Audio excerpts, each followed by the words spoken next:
কিন্তু যখনই নবী করিম সাল্লাল্লাহু আলাইহি ওয়াসাল্লাম বললেন হ্যাঁ হ্যাঁ আমি এশারের পরে জাগ্রত হয়ে আল্লাহর কুদরতি ব্যবস্থাপনায় মসজিদে হারাম থেকে মসজিদে আকসায় গিয়েছি, এরপরে আসমানি জগতে রওনা হয়েছি, সপ্ত আসমান ভেদ করে আমি আরশ কুরসি লৌহ দেখেছি, জান্নাত ও জাহান্নাম দেখেছি, সিদরাতুল মুনতাহায় গিয়েছি, আমার খাদেম জিবরিল রয়ে গেছে, আমি আল্লাহর দিকে রওনা হয়ে গেছি।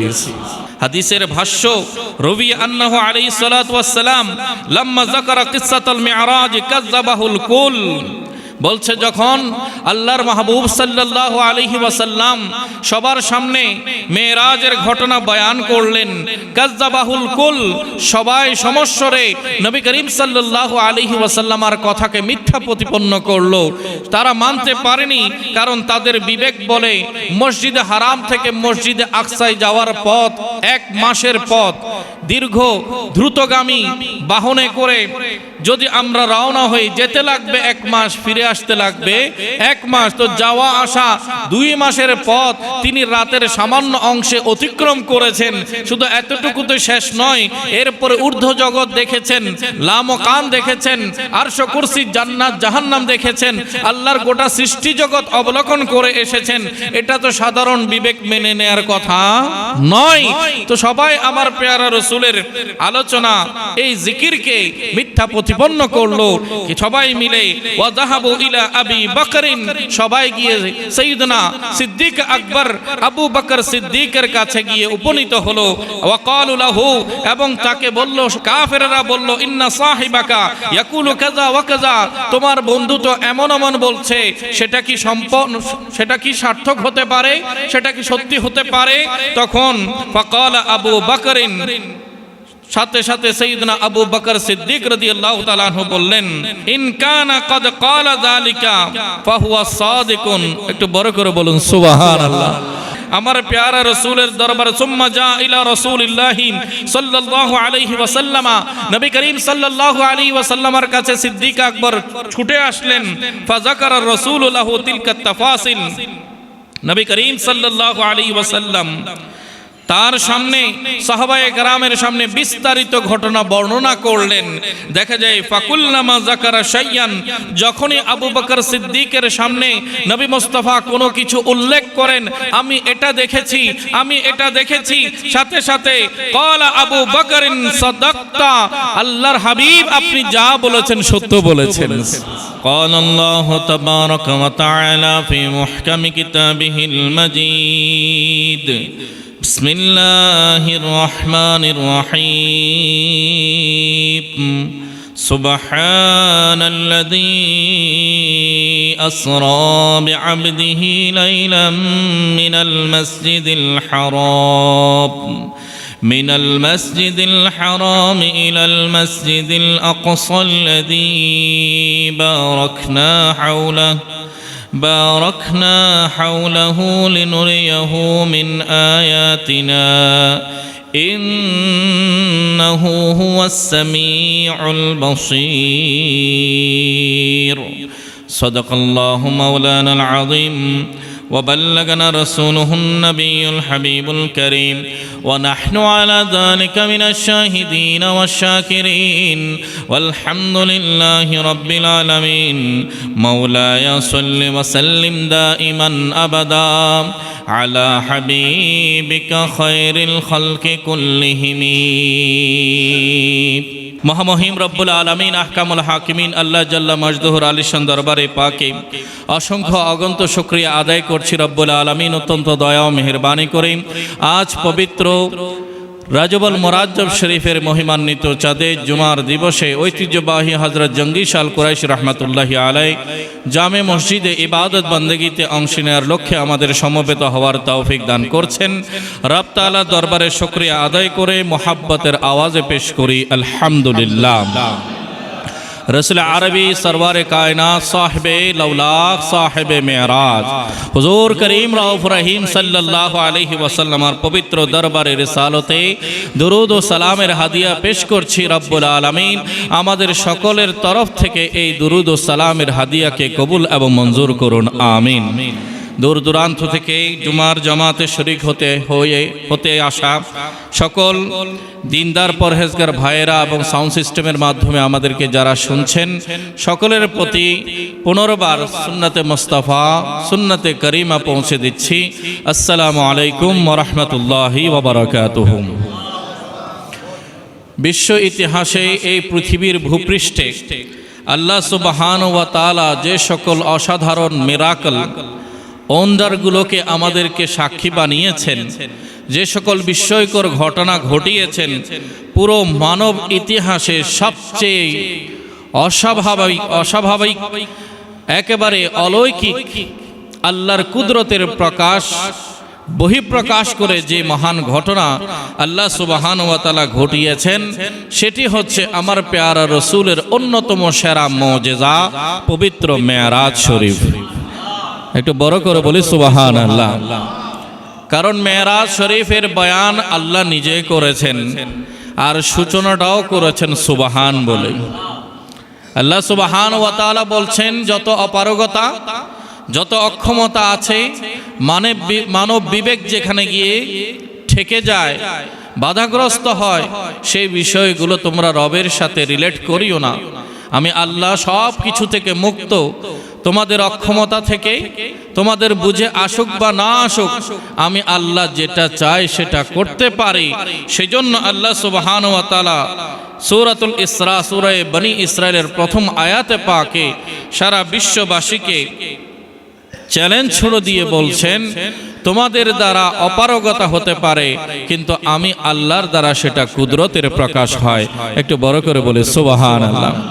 রব্বুল আলামিন পবিত্র কোরআনে সূরা বনি ইসরাইলের প্রথম আয়াতে পাকে ইরশাদ করছেন, বিসমিল্লাহির রহমানির রহিম, সুবহানাল্লাযী আসরা বিআবদিহি লাইলাম মিনাল মাসজিদিল হারামি ইলাল মাসজিদিল আকসা। পুত পবিত্র সেই মহান সত্তা যিনি রাতের ক্ষুদ্র অংশে রাতারাতি তার প্রিয় বান্দাকে মসজিদে হারাম থেকে মসজিদে আকসায় নিয়ে গেছেন। আল্লাযী বারাকনা হাওলাহু, যে মসজিদ আকসার চতুর্পাশে আমি বরকত দিয়ে ভরপুর করে দিয়েছি।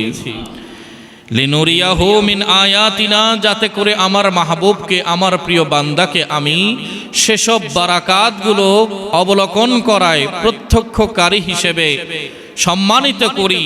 ইন্নাহু হুয়াস সামিউল বাসীর, নিশ্চয় জেনে রাখো আমি আল্লাহ সর্বশ্রোতা সর্বদ্রষ্টা। তোমাদের কথাও আমি শুনি, তোমাদের আচরণও আমি দেখি।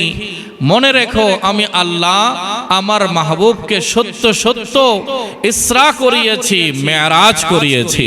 একটু বড় করে বলি সুবহানাল্লাহ। মেরাজের ঘটনা অস্বীকার করেছে, যুগ যুগ ধরে অস্বীকারী রয়ে গেছে। গতকালও সোশ্যাল মিডিয়াতে দেখি ভালো ভালো স্কলাররা পর্যন্ত মেরাজের সত্যতার উপরে প্রশ্ন তুলে ধরছে। একটু বড় করে বলুন নাউজুবিল্লাহ। তারা বলছে এটা বাস্তবতা নয়, এটা স্বপ্নে হয়েছে। রাসূল করিম সাল্লাল্লাহু আলাইহি ওয়াসাল্লাম স্বপ্নে দেখেছেন, জেগেছেন, তারপরে বয়ান করেছেন। আমরা বলছি না, স্বপ্নে তো মানুষ যে কোনো কিছুই দেখতে পারে। আপনি চট্টগ্রাম শহরে থেকে নিজের গ্রামের বাড়ি দূরে হলেও স্বপ্নের মধ্যে কল্পনার জগতে নিজের বাড়ি দেখা যায় কিনা? যায়। কেউ যদি প্রবাসী হয়ে থাকে, স্বদেশে আসার পরও সে প্রবাস জীবনের স্মৃতি যদি মাথায় নিয়ে ঘুমায়, ওই ঘুমের মধ্যেও প্রবাসের বিভিন্ন চিত্র তার চোখের মধ্যে ভেসে উঠতে পারে না? পারে। তো যেটা স্বাভাবিক নিয়মে সাধারণ বান্দাও দেখতে পারে, বান্দার কল্পনা জগতে আসতে পারে, এমন বিষয় নিয়ে তো কেউ আপত্তি করার কথা ছিল না। কিন্তু যখনই নবী করিম সাল্লাল্লাহু আলাইহি ওয়াসাল্লাম বললেন, হ্যাঁ হ্যাঁ আমি এশারের পরে জাগ্রত হয়ে আল্লাহর কুদরতি ব্যবস্থাপনায় মসজিদে হারাম থেকে মসজিদে আকসায় গিয়েছি, এরপরে আসমানি জগতে রওনা হয়েছি, সপ্ত আসমান ভেদ করে আমি আরশ কুরসি লৌহ দেখেছি, জান্নাত ও জাহান্নাম দেখেছি, সিদরাতুল মুনতাহায় গিয়েছি, আমার খাদেম জিবরিল রয়ে গেছে, আমি আল্লাহর দিকে রওনা হয়ে গেছি। এই কথা যখনই সবার সামনে উত্থাপন হলো, সবাই নবী করিম সাল্লাল্লাহু আলাইহি ওয়াসাল্লাম আর ওই ঘটনাকে মানতে রাজি হয়নি। হাদিসের ভাষ্য, রবি আন্নাহু আলাইহিস সালাতু ওয়াস সালাম লাম্মা যাকারা কিসসাতুল মি'রাজ কাযাবাহুল কুল। বলছে যখন আল্লাহর মাহবুব সাল্লাল্লাহু আলাইহি ওয়াসাল্লাম সবার সামনে মেরাজের ঘটনা বয়ান করলেন, কাযাবাহুল কুল, সবাই সমস্বরে নবী করিম সাল্লাল্লাহু আলাইহি ওয়াসাল্লামের কথাকে মিথ্যা প্রতিপন্ন করলো। তারা মানতে পারেনি, কারণ তাদের বিবেক বলে মসজিদে হারাম থেকে মসজিদে আকসায় যাওয়ার পথ 1 মাসের পথ, দীর্ঘ দ্রুতগামী বাহনে করে যদি আমরা রওনা হই, যেতে লাগবে 1 মাস, ফিরে আসতে লাগবে 1 মাস, তো যাওয়া আসা 2 মাসের পথ তিনি রাতের সামান্য অংশে অতিক্রম করেছেন। শুধু এতটুকুতে শেষ নয়, এরপরে ঊর্ধ্ব জগৎ দেখেছেন, লামকান দেখেছেন, আরশ কুরসি, জান্নাত জাহান্নাম দেখেছেন, আল্লাহর গোটা সৃষ্টি জগৎ অবলোকন করে এসেছেন। এটা তো সাধারণ বিবেক মেনে নেয়ার কথা নয়। তো সবাই আমার পেয়ারা রাসূলের আলোচনা, এই জিকিরকে মিথ্যা প্রতিপন্ন করলো। সবাই মিলে ওয়াযাহাবু ইলা আবি বকরিন, সবাই গিয়ে সাইয়্যিদনা সিদ্দিক আকবর আবু বকর সিদ্দিকের কাছে গিয়ে উপনীত হলো। ওয়াকালু লাহু, এবং তাকে বলল, মক্কার কুফারেরা কাফেররা বলল, ইন্না সাহিবাকা ইয়াকুলু কাযা ওয়া কাযা, তোমার বন্ধু তো এমন এমন বলছে, সেটা কি সম্পূর্ণ, সেটা কি সার্থক হতে পারে, সেটা কি সত্যি হতে পারে? তখন ফাকালা আবু বকরিন, সাথে সাথে সাইয়্যিদনা আবু বকর সিদ্দিক রাদিয়াল্লাহু তাআলা আনহু বললেন, ইন কানা ক্বাদ ক্বালা যালিকা ফাহুয়া সাদিকুন। একটু বড় করে বলুন সুবহানাল্লাহ। যদি তোমাদের ভাষ্যমতে এই কথা তিনি নিজের মুখে বলে থাকেন, তাহলে তিনি যা বলেছেন সত্যই বলেছেন। একটু বড় করে বলে সুবহানাল্লাহ। গোটা জামানা মিথ্যা বলেছে, কিন্তু সিদ্দিক আকবর বলেছে তিনি যা বলেছেন সত্য বলেছেন। আমার প্যারা রাসূলের দরবারে সুম্মা জা ইলা রাসূলিল্লাহি সাল্লাল্লাহু আলাইহি ওয়াসাল্লাম, নবী করিম সাল্লাল্লাহু আলাইহি ওয়াসাল্লামের কাছে সিদ্দিক আকবর ছুটে আসলেন। ফাযাকারা রাসূলু লাহু তিলকা তাফাসিল, নবী করিম সাল্লাল্লাহু আলাইহি ওয়াসাল্লাম তার সামনে, সাহাবায়ে কেরামের সামনে বিস্তারিত ঘটনা বর্ণনা করলেন। দেখা যায় ফাকুল্লামা যাকারা শাইয়ান, যখনই আবু বকর সিদ্দিকের সামনে নবী মুস্তাফা কোনো কিছু উল্লেখ করেন, আমি এটা দেখেছি, আমি এটা দেখেছি, সাথে সাথে ক্বালা আবু বকরিন সাদাক্তা, আল্লাহর হাবিব আপনি যা বলেছেন সত্য বলেছেন। নবীজি বলার সাথে সাথে আবু বকর সিদ্দিকের জবান থেকে বের হতো, আপনি যা বলেছেন সত্য বলেছেন। এরপরে ফালাম্মা তাম্মামাল কালাম, যখন কথা শেষ হয়ে গেল, নবী মুস্তাফা মেরাজের বয়ান সমাপ্ত করলেন। ক্বালা আবু বকরিন, আবু বকর সিদ্দিক সবার সামনে বড় আওয়াজে দ্ব্যর্থ কণ্ঠে ঘোষণা করলেন, আশহাদু আন্নাকা রাসূলুল্লাহি হাক্কান, আমি সাক্ষ্য দিচ্ছি, হ্যাঁ হ্যাঁ সত্যই আপনি আল্লাহর রাসূল। একটু বড় করে বলি সুবহানাল্লাহ।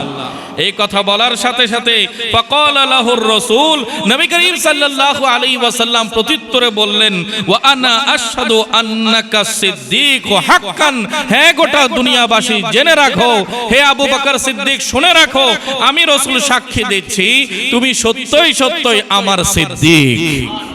একটু বড় করে বলি সুবহানাল্লাহ। সাদেক আর সিদ্দিকের মধ্যে পার্থক্য আছে।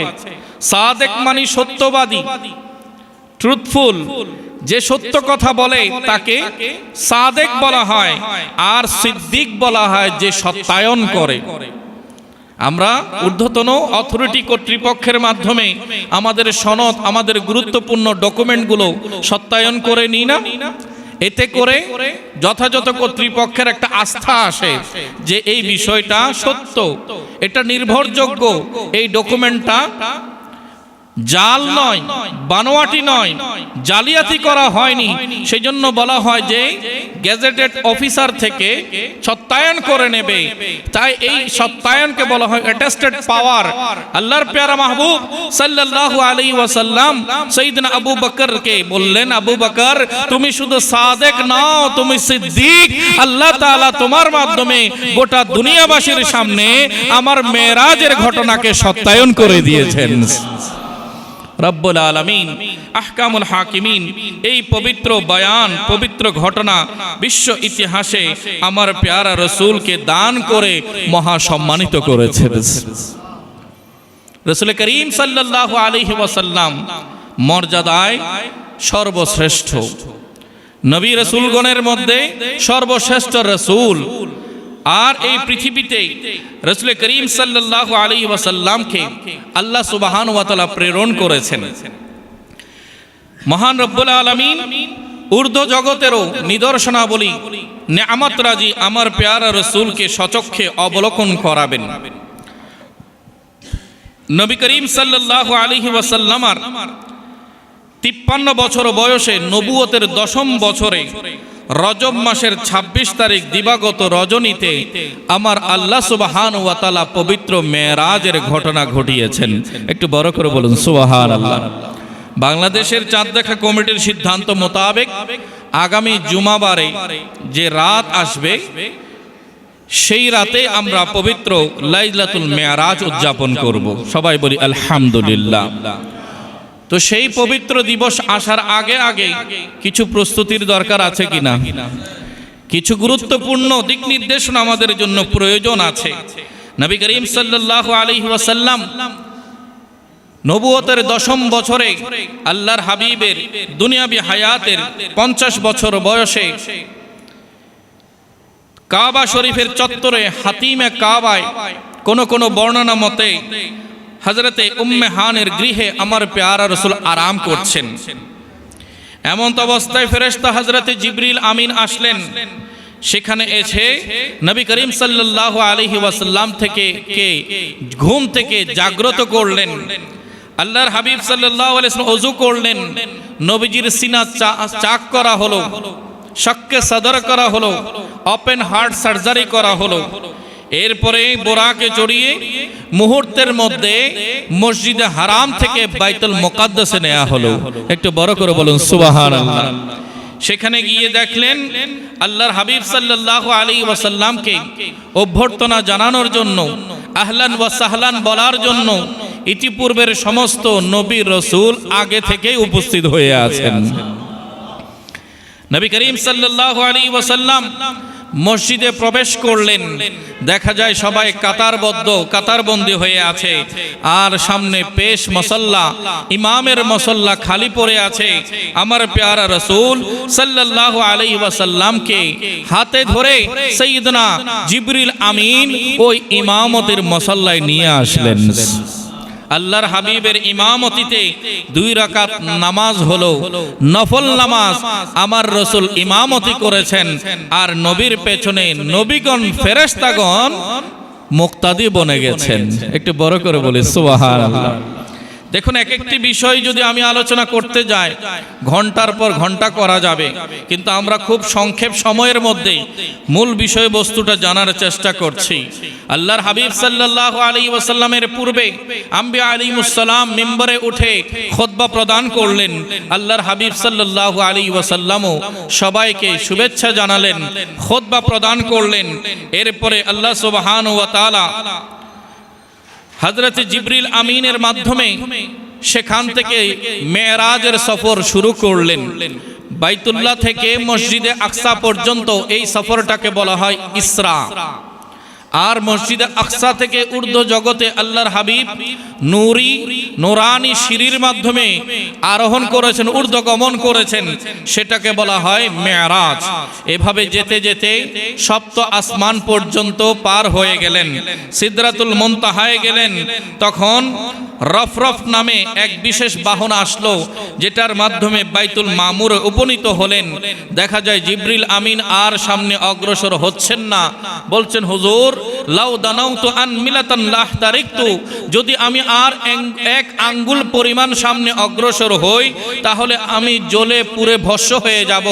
আমার 600 পাখা আর থাকবে না, সবগুলোই জ্বলে যাবে, আমি অস্তিত্বহীন হয়ে পড়ব। দেখুন, জিবরিল আমিন ও নূর, ফেরেশতা নুরানি, নূরের তৈরি। আমার প্যারা রাসূল ও নূর, কিন্তু 2 নূর সমান নয়। জিবরিল বলছে আমি আর যেতে পারবো না, এখানে আমার ডেস্টিনেশন শেষ, আমার শেষ সীমায় আমি এসে পৌঁছেছি, যার কারণে এটার নাম সিদরাতুল মুনতাহা। সিদরাতুল মুনতাহা সর্বশেষ ডেস্টিনেশনের যে কুল গাছ, সেই সিদরায় এসে উপনীত হয়েছেন, আর সামনে আমি যেতে পারবো না। নবী করিম সাল্লাল্লাহু আলাইহি ওয়াসাল্লাম রওনা হয়ে গেলেন।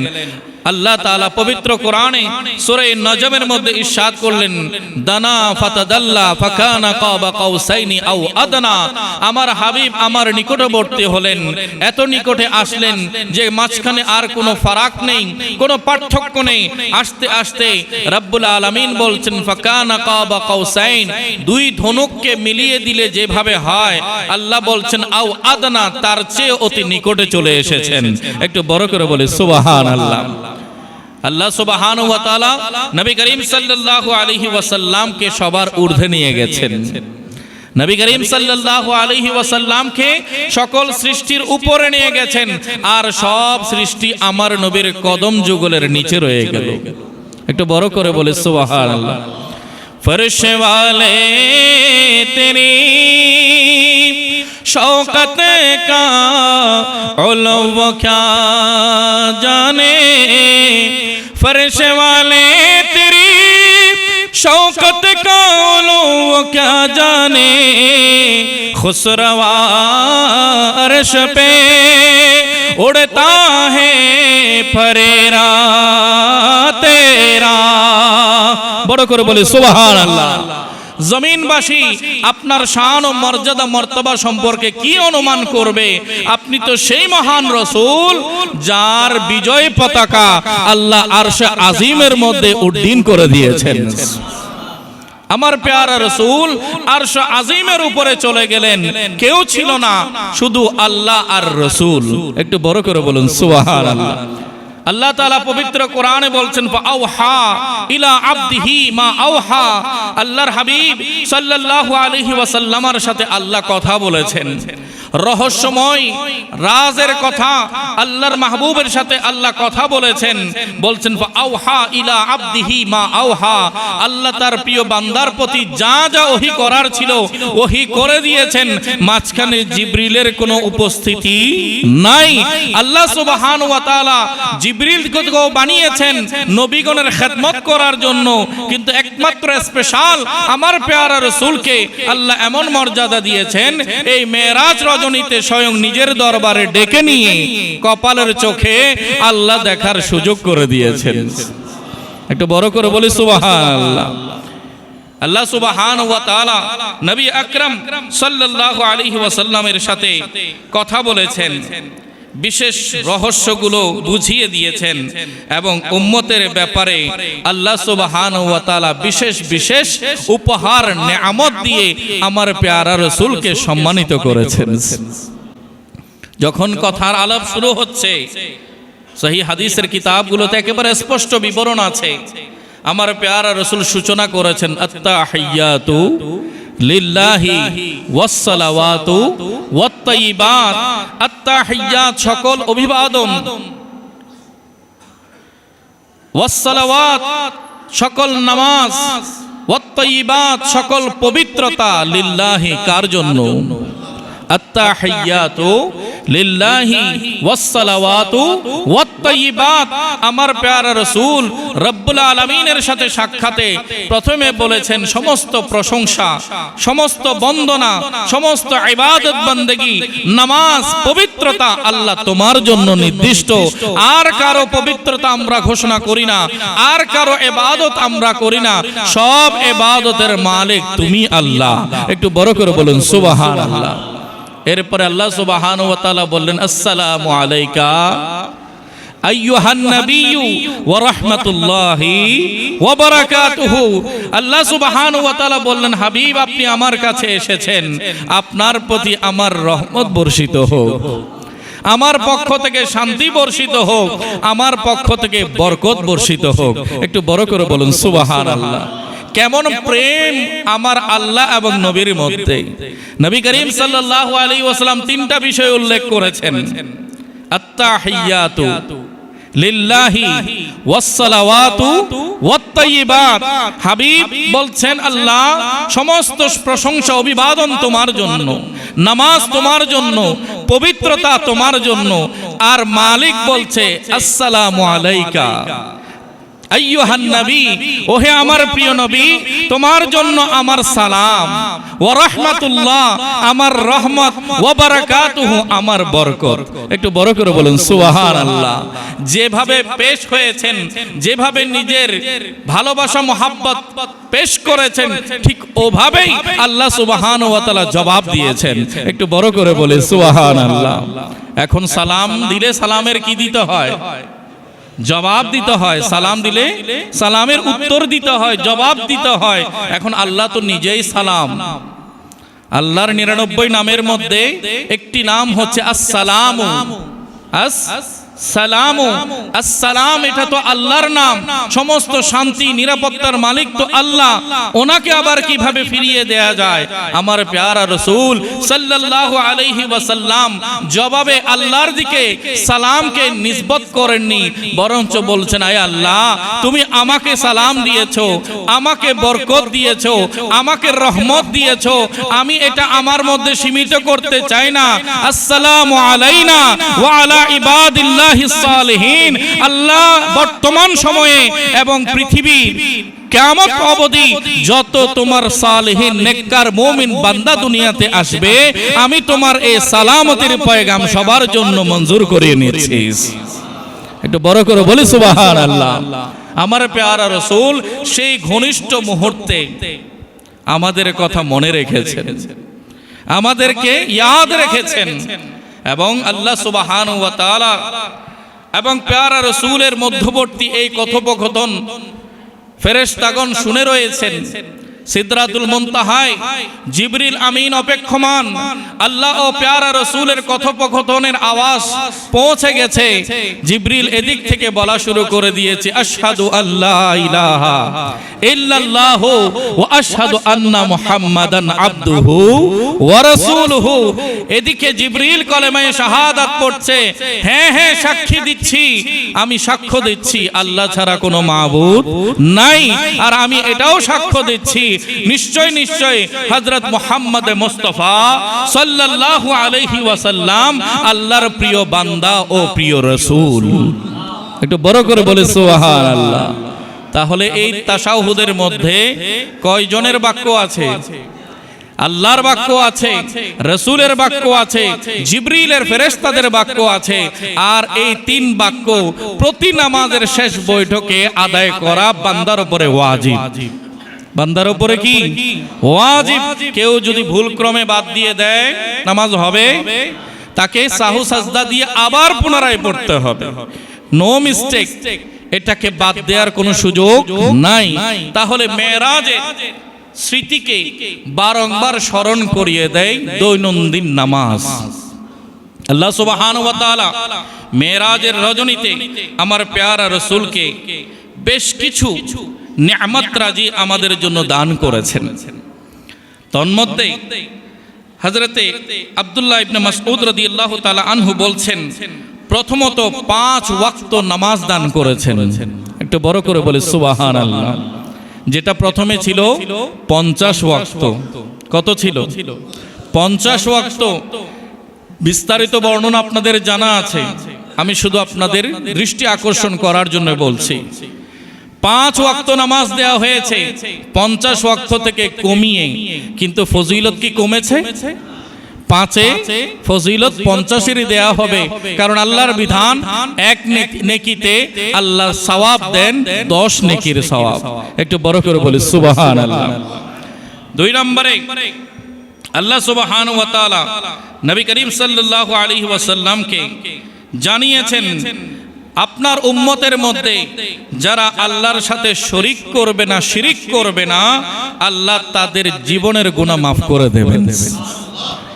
3 নম্বরে সূরা বাকারার শেষাংশ, আমানার রাসূলু বিমা উনজিলা ইলাইহি মির রাব্বিহি, এই যে আয়াতে পাক আছে, সেই শেষ সূরা বাকারার শেষ 2 আয়াতে পাক আল্লাহ এই মেরাজের রাতে উম্মতে মুহাম্মাদের জন্য উপহার দান করেছেন। এরপরে সূরা বনী ইসরাইলের 14 দফা নির্দেশনা আল্লাহ তাআলা দান করেছেন। এক, একনিষ্ঠভাবে আল্লাহর ইবাদত করা, তার সাথে কারো শরীক না করা। 2, পিতামাতার সাথে সদাচরণ করা। 3, আত্মীয় স্বজন, এতিম ও মুসাফিরের হক মেনে চলা। 4, অপচয় না করা। 5, অভাবগ্রস্ত ও প্রার্থীকে বঞ্চিত না করা। 6, হাত গুটিয়ে না রেখে সব সময় কিছু দান করা। 7, অন্যায়ভাবে কোনো মানুষকে হত্যা না করা। 8, দারিদ্র্যের ভয়ে সন্তান হত্যা না করা। 9, ব্যভিচারের নিকটবর্তী না হওয়া। 10, এতিমের সম্পদের ধারে কাছে না যাওয়া। 11, যে বিষয়ে জ্ঞান নেই তা অনুসন্ধান করা থেকে বিরত থাকা। 12, মেপে দেয়ার সময় সঠিক ওজন পরিমাপ করা। 13, প্রতিশ্রুতি পালন করা। 14, পৃথিবীতে অহংকার করে চলাফেরা না করা। একটা মানুষ এবং একটি সমাজ উন্নয়নের জন্য, একটি রাষ্ট্রীয় ব্যবস্থাপনা অবকাঠামো উন্নয়নের জন্য এই মেরাজের 14 দফার গুরুত্বপূর্ণ ভূমিকা আছে কিনা। দেখুন, আমি এগুলো আপনাদেরকে লিস্টেড আকারে উপস্থাপন করেছি, কিন্তু আল্লাহ ধারাবাহিকভাবে কোরআনের আয়াতে বয়ান করেছেন। সূরা বনী ইসরাইলের শুরু থেকে যখন আপনারা 30-35 নং আয়াত পর্যন্ত ধারাবাহিকভাবে পড়ে যাবেন, দেখতে পাবেন আল্লাহ এই 14টি বিষয়ে স্পেশালি ফোকাস করেছেন। আমাদেরকে বারবার নোটিফিকেশন দিয়েছেন যে আমার প্যারা রাসূলকে আমি এই মেরাজের রজনীতে তোমাদের জন্য দিক নির্দেশনা দান করেছি, এগুলো মেনে নাও, গ্রহণ করো, তোমাদের জীবনও শান্তিময় হয়ে যাবে। রব্বুল আলামিন আমাদের আপনাদের সবাইকে মেনে চলার তৌফিক নসিব করুক, আমিন। সম্মানিত হাজিরিন, বলছিলাম মেরাজ রজনীতে আল্লাহ তাআলার দেয়া মহান নিয়ামত নামাজ, পাশাপাশি আল্লাহর হক, বান্দার হক, নিজের চরিত্র মাধুর্য, নিজের অর্থ সম্পদ, অর্থনৈতিক উন্নয়ন, সব বিষয়ে, ব্যবসা বাণিজ্য সহ এমন কোনো ক্ষেত্র বাকি নেই যেটার ব্যাপারে আল্লাহ ইশারা করেন নাই। প্রতিটি বিষয়ে একজন মানুষের ব্যক্তিগত জীবন থেকে রাষ্ট্রীয়, সামাজিক, আন্তর্জাতিক পরিমণ্ডলে তার আচার আচরণ, চলাফেরা কেমন হবে, সব গুরুত্বপূর্ণ বিষয়ে দৃষ্টি আকর্ষণ করে বয়ান করেছেন আল্লাহ এই মেরাজ রজনীতে। সবাই বড় করে বলি আলহামদুলিল্লাহ। আল্লাহ তাআলা আমাদের সবাইকে আল্লাহর দেয়া এই নিয়ামতকে গ্রহণ করা তৌফিক দান করুক। লাইলাতুল মেরাজ আগমন করছে, ইনশাআল্লাহ সেদিন জুমায় আলোচনা হবে। আমরা শুধু এই প্রস্তুতি নেব যে ওই রাত নিঃসন্দেহে মুসলমানদের জন্য বড় গুরুত্বপূর্ণ, বড় ইবাদতপূর্ণ, আল্লাহর রহমত পাওয়ার রাত। তাই আমরা অনেক দিবস তো সেলিব্রেট করি, মহান স্বাধীনতা দিবস, মহান বিজয় দিবস আমরা উদযাপন করে থাকি, কারণ আল্লাহ নিয়ামত দিয়েছেন, ওই নিয়ামতের শুকর আদায় করা দরকার, তাই আমরা উদযাপন করে থাকি। তো আজ যেই দিনের আলোচনা হয়েছে, সেই দিনে তো অনেকগুলো নিয়ামত আল্লাহ দান করেছেন। সবচেয়ে বেশি বড় যে নিয়ামত, আমার প্যারা রাসূল যাকে বলেছেন আমার উম্মতের জন্য আল্লাহ দেখার সুযোগ, আল্লাহ দেখার সুযোগ, সেটা হচ্ছে 5 ওয়াক্ত নামাজ, যেটাকে আমার প্যারা রাসূল মুমিনের মেরাজ বলেছেন। আসসালাতু মেরাজুল মুমিনিন, যে এই নামাজ মুমিনের মেরাজ। তো মেরাজে আমার প্যারা রাসূল আল্লাহ দেখেছেন, আর উম্মতেরা নামাজের মুসল্লায় আল্লাহ দেখবে। একটু বড় করে বলি সুবহানাল্লাহ। সহিহ বুখারী শরীফের সূচনাতে, যেটাকে হাদিসে জিবরিল বলা হয়, সেখানে আল্লাহর প্যারা মাহবুব সাল্লাল্লাহু আলাইহি ওয়াসাল্লামকে জিবরিল আমিন জিজ্ঞাসা করেছিলেন, হুজুর মাল ইহসান, ইহসান কি?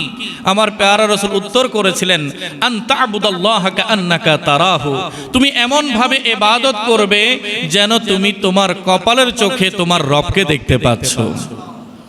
ফাইন লাম তাকুন তারাহু ফাইন্নাহু ইয়ারাকা, যদি তুমি তাকে দেখতে না পাও, অন্তত হৃদয়ে এই কথাটাকে জমিয়ে নাও, বিশ্বাসের জায়গায় এই কথাটাকে বসিয়ে নাও, যার ইবাদত করছো নিঃসন্দেহে তিনি তোমাকে দেখে রয়েছেন। আল্লাহ আমাদের দেখেন কিনা, আমাদেরকে জানেন কিনা? জানেন। আমাদের ইবাদত হবে আল্লাহ দেখার আশায়। কাকে দেখার আশায়? আল্লাহ দেখার আশায়।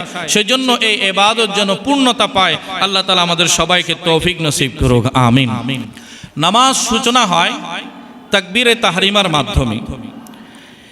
নামাজের প্রথম শর্ত তাকবীরে তাহরিমা আদায়ের ক্ষেত্রে যদি ভুল হয়ে যায় তখন নামাজ শুরুও হবে না, নামাজ অশুদ্ধ রয়ে যাবে। পবিত্র কোরআনের সূরা মুদ্দাসসিরের 3 নম্বর আয়াতে পাক আল্লাহ সুবহানাহু ওয়া তাআলা ইরশাদ করেছেন, ওয়া রাব্বাকা ফাকাব্বির, তোমরা তোমাদের রবের নামে তাকবীর বলো। এই আয়াত থেকে তাকবীরে তাহরিমা বলা ফরজ হয়েছে, সূরা মুদ্দাসসিরের 3 নম্বর আয়াতে পাক। আমাদেরকে মনে রাখতে হবে নামাজ শুরু হওয়ার সময় কান পর্যন্ত হাত নিয়ে বলতে হবে আল্লাহু আকবার। কি বলতে হবে? আল্লাহু আকবার। আল্লাহু আকবার বলা ওয়াজিব, আর আল্লাহর নাম নেওয়া ফরজ। তাকবীরে তাহরিমার মানে হচ্ছে আল্লাহর নাম দিয়ে শুরু করা, কিন্তু হাদিসে পাকে স্পষ্ট করে নিশ্চিত করে দেওয়া হয়েছে সেখানে অন্য কোনো নামে নয়, বরঞ্চ আল্লাহু আকবার বলেই নামাজ শুরু করতে হবে। 2, তাকবীরে তাহরিমার আওয়াজ নিজ কানে শুনতে হবে। এমন ভাবে আওয়াজ করে বলবো যাতে করে তাকবীরে তাহরিমার আওয়াজ আমরা নিজের কানে শুনতে পাই। আল্লাহু আকবার। বেশি লাউড আওয়াজে বলতে হবে না, কিন্তু অন্তত এতটুকু আওয়াজে বলতে হবে যে নিজের আওয়াজটা নিজের কান পর্যন্ত পৌঁছায়। এভাবে করে যদি না বলা হয় তাহলে তাকবীরে তাহরিমার হক আদায় হবে না। 3 নম্বর ফরজ 5 ওয়াক্ত নামাজ, জুমার নামাজ, ওয়াজিব, বিতির, ঈদের নামাজ, সুন্নতে মুআক্কাদা, ফজরের 2 রাকাত সুন্নত নামাজ, এই প্রকারের নামাজে দাঁড়িয়ে তাকবীরে তাহরিমা বলতে হবে। তাকবীরে তাহরিমা বলতে হবে দাঁড়িয়ে। যদি কেউ বিনা ওজরে বসে বসে কিংবা পূর্ণভাবে না দাঁড়িয়ে অর্ধেক অবস্থাতেই তাকবীরে তাহরিমা বলে তাহলে তার নামাজ নষ্ট হয়ে যাবে, নামাজ হবে না। এক্ষেত্রে ভুল হয় কোথায়? আমরা অনেক সময় জামাতে শরীক হই, দেখা যায় ইমাম সাহেব রুকুতে চলে গেছেন, ইমাম সাহেব রুকুতে চলে গেছেন। এখন মুক্তাদি বড় তাড়াহুড়া করে জামাতে আসছেন, কারণ তিনি জানেন যে রুকু পেলে জামাতের ওই রাকাত পাওয়া যাবে। এখন তাড়াহুড়া করতে গিয়ে জামাতের কাতারে দাঁড়ানোর সাথে সাথে তিনি আল্লাহু আকবার বলতে বলতে ঝুঁকে যান, রুকুতে চলে যান। এক্ষেত্রে আল্লাহু আকবার এর র পর্যন্ত কিন্তু দাঁড়ানো অবস্থায় আদায় হয়নি, যার কারণে উলামায়ে কেরাম এবং ফিকার কিতাবে স্পষ্ট বলা হয়েছে আল্লাহু আকবার এর র পর্যন্ত দাঁড়ানো অবস্থায় আদায় হতে হবে, দাঁড়ানো অবস্থায় আদায় হতে হবে। কেউ যদি ঝুঁকে রুকু পর্যন্ত পৌঁছে যায় তাহলে তার তাকবীরে তাহরিমা শুদ্ধ হয়নি। সেই ইমামের সাথে যত রাকাতই পড়ুক না কেন তার নামাজও হবে না, কারণ শুরুই তো হয়নি। শুরু হবে কিসের মাধ্যমে? তাকবীরে তাহরিমার মাধ্যমে। আর তাকবীরে তাহরিমার র পর্যন্ত আল্লাহু আকবার পর্যন্ত দাঁড়ানো অবস্থায় সমাপ্ত করতে হবে। 3 নম্বরে ইমামের সাথে তাকবীরে তাহরিমা বলার সময় একটু সতর্ক হতে হবে। অনেক সময় দেখছি আমরা ইমাম সাহেব বলেছেন আল্লাহু আকবার, তাহলে তিনি একটু সময় নিয়ে আল্লাহু আকবারটা শুরু করেছেন, তাকবীরে তাহরিমা একটু সময় নিয়ে আদায় করেছেন। এখন পেছনের মুক্তাদি ইমাম সাহেবের এখন আল্লাহু আকবার শেষ হয়নি, উনি আল্লাহু আকবার বলে হাত বেঁধে ফেলেছেন। এমনও হতে পারে কিনা ইমাম সাহেব এখনো আল্লাহু আকবার বলে হাত বাঁধা সমাপ্ত করেননি, এর আগে আগে আল্লাহু আকবার মুক্তাদি বলে ফেলেছেন, শেষ করে ফেলেছেন, তিনি হাত বেঁধে ফেলেছেন। বলে ওই মুক্তাদি তো নিজে নিজে পড়েছেন, ইমামের ইক্তেদা হয়নি। কারণ ইমামের ইক্তেদা হওয়ার জন্য ইমামের র উচ্চারণ পর্যন্ত শেষ হবে, সেখান থেকে মুক্তাদির আল্লাহ বলা শুরু হবে। বোঝাতে পেরেছি? ইমাম সাহেবের র পর্যন্ত উচ্চারণ হয়ে যাবে, তারপরেই মুক্তাদির আল্লাহ বলা শুরু হবে।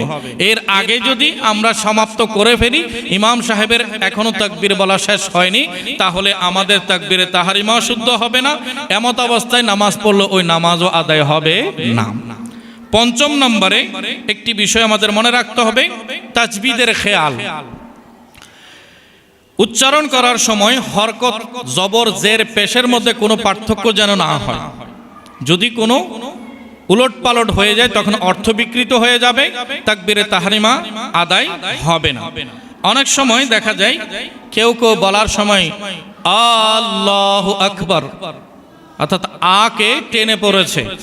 যখন আকে, হামজাকে জবরের জায়গায় খাটা জবর হিসেবে, খাড়া জবর হিসেবে যখন উচ্চারণ করে পড়বে, একালিফ পরিমাণ টেনে পড়বে, তখন অর্থটা দাঁড়াবে প্রশ্নবোধক। এখানে একটা কোয়েশ্চেন তৈরি হয়ে যাবে, আল্লাহু আকবার, আল্লাহ কি সবচেয়ে বড়? এখন আল্লাহর ব্যাপারে প্রশ্ন দাঁড় করানোর কোন অধিকার আছে? তাহলে এটা সরাসরি কুফরি কথা। কি কথা? কুফরি কথা। তাই এমত অবস্থায় ওই নামাজ হবে না। অনেকে দেখা যায় আল্লাহ ঠিকভাবে বলেছে, আকবারের সময় আকবার, আকে টেনে বলেছে। এখানেও প্রশ্ন তৈরি হয়ে গেছে, আল্লাহ তিনি কি সবচেয়ে বড়? এভাবেও প্রশ্ন তৈরি হয়ে যায়, যার কারণে এটাও শুদ্ধ হবে না। আবার অনেক সময় দেখা যায় হামজাকে টানলো না, কিন্তু বা এবং র এর মাঝখানে দেখা যাচ্ছে আলিফ দিয়ে আল্লাহু আকবার, বার বলে বা এবং র এর মাঝখানে একটা আলিফ উচ্চারণ করা হচ্ছে, তখনও অর্থ বিকৃতি হয়ে যাচ্ছে। তাহলে এই তিন অবস্থায় কেউ যদি আল্লাহর হামজাকে টেনে পড়ে, কিংবা কেউ যদি আকবরের হামজাকে টেনে পড়ে, কিংবা বা আর র এর মাঝখানে আলিফ যোগ করে পড়ে, তিন অবস্থাতে অর্থের বিকৃতি হবে, নামাজ শুদ্ধ হবে না। তাই আমাদেরকে মনে রাখতে হবে, তাকবীরে তাহরিমার সময় আমরা ঠিকভাবে শুদ্ধভাবে উচ্চারণ করব আল্লাহু আকবার। আমরা লামে টানতে পারবো, যেহেতু সেখানে খাটা জবর আছে, লামের মধ্যে টানা যাবে, কিন্তু অন্য কোনো হরফে টানা যাবে না। আল্লাহ তাআলা এই মাসালা আমাদেরকে মনে রাখার তৌফিক নসিব করুক, আমিন। ওয়া আখিরু দাওয়ানা আনিল হামদুলিল্লাহি রাব্বিল আলামিন। আসসালামু আলাইকুম ওয়া রাহমাতুল্লাহি ওয়া বারাকাতুহু।